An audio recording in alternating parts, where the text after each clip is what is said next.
आप एससी हो, एसटी हो या जनरल हो, प्लीज मेरे सवाल का जवाब दीजिए कि ये सही है या गलत है। पंडित भगवत दयाल शर्मा पीजीआईएमएस रोहतक के अंदर इस समय एक बच्चा है जिसकी रैंक 4871 है। इसके 585 नंबर आए थे 800 में से। ये ऑर्थोपेडिक्स कर रहा है। और इसी के साथ एक बच्चा है जिसकी रैंक है 2,29,954।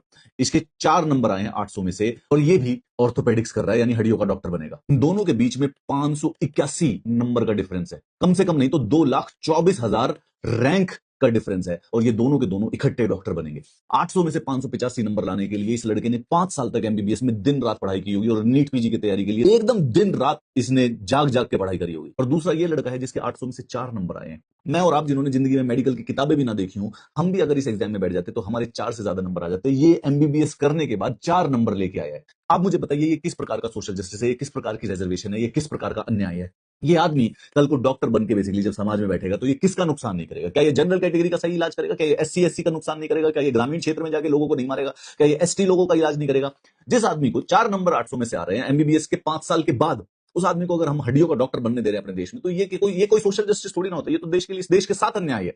ये डॉक्टर डेथ बनाया जा रहा है। ये एक केस नहीं है, ऐसे पूरे के पूरे देश में इस समय नीट पीजी के बाद बहुत सारे ऐसे ऐसे डॉक्टर बनेंगे जो कि इतने मैसिवली इनकॉम्पिटेंट हैं, जो कि 800 में से 10, 8, 5, 6, 15, 20 नंबरों के बाद वो अब डॉक्टरी की पढ़ाई करने लग रहे हैं। गवर्नमेंट हमें फालतू का आर्गुमेंट दे रही है कि हम एग्जिट एग्जाम के द्वारा इनकी कॉम्पिटेंस को चेक करेंगे। कैसे करोगे तुम इनकी कॉम्पिटेंस चेक, जब ये 5 साल एमबीबीएस करने के बाद इनकी कॉम्पिटेंस तुम चेक नहीं कर पाए? पंडित बीडी शर्मा, कॉलेज का नाम तुमने बीडी शर्मा रखा हुआ है रोहतक के अंदर, लेकिन उसमें एडमिशन मिल रहा है 4 नंबर वाले को। इस स्टूपिडिटी की कोई जस्टिफिकेशन नहीं है, ये कोई सोशल जस्टिस नहीं है, ये कोई रिजर्वेशन नहीं है, ये सिर्फ और सिर्फ अन्याय है। और अन्याय नहीं, ये बेसिकली क्राइम है। अगर आपके पूरे के पूरे देश में 20% डॉक्टर, 25% डॉक्टर इस प्रकार से होंगे जिनके नंबर ही नहीं आए हैं, जिनको पढ़ाई नहीं आती है, जिन्होंने मेडिकल की पढ़ाई इतनी करी है कि वो आदमी 800 में से 4 नंबर लाने की कैपेसिटी नहीं रखता है, ये आदमी जब क्लिनिक में बैठा होगा, जब गवर्नमेंट हॉस्पिटल में बैठा होगा, तो ये आदमी लोगों को मारेगा।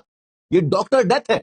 अगर सामाजिक न्याय करना है तो 585 की बजाय किसी बच्चे के 500 नंबर हो, या किसी बच्चे के 480 नंबर हो, या किसी बच्चे के 450 नंबर हो, तो आप इसको अपलिफ्ट कर सकते हो, आप इसको एडवांटेज दे सकते हो, आप इसको थोड़ी सी रिजर्वेशन दे सकते हो, आप इसको आगे बढ़ा सकते हो। लेकिन अगर किसी आदमी के 4 नंबर है और अगर आप उसके बावजूद भी उसको डॉक्टर बनने दे रहे हो, उसके बावजूद भी उसका ऑर्थोपेडिक्स का कोर्स चल रहा है, तो ये कोई रिजर्वेशन नहीं है, कोई सोशल जस्टिस नहीं है, ये मैडनेस हो चुकी है। अब जो आदमी रिक्शा चलाने लायक नहीं है, रिक्शा चलाने के लिए भी ट्रैफिक सिग्नल पढ़ना आना चाहिए, रोड साइंस पढ़ने आने चाहिए। ये 200 क्वेश्चन सही तरीके से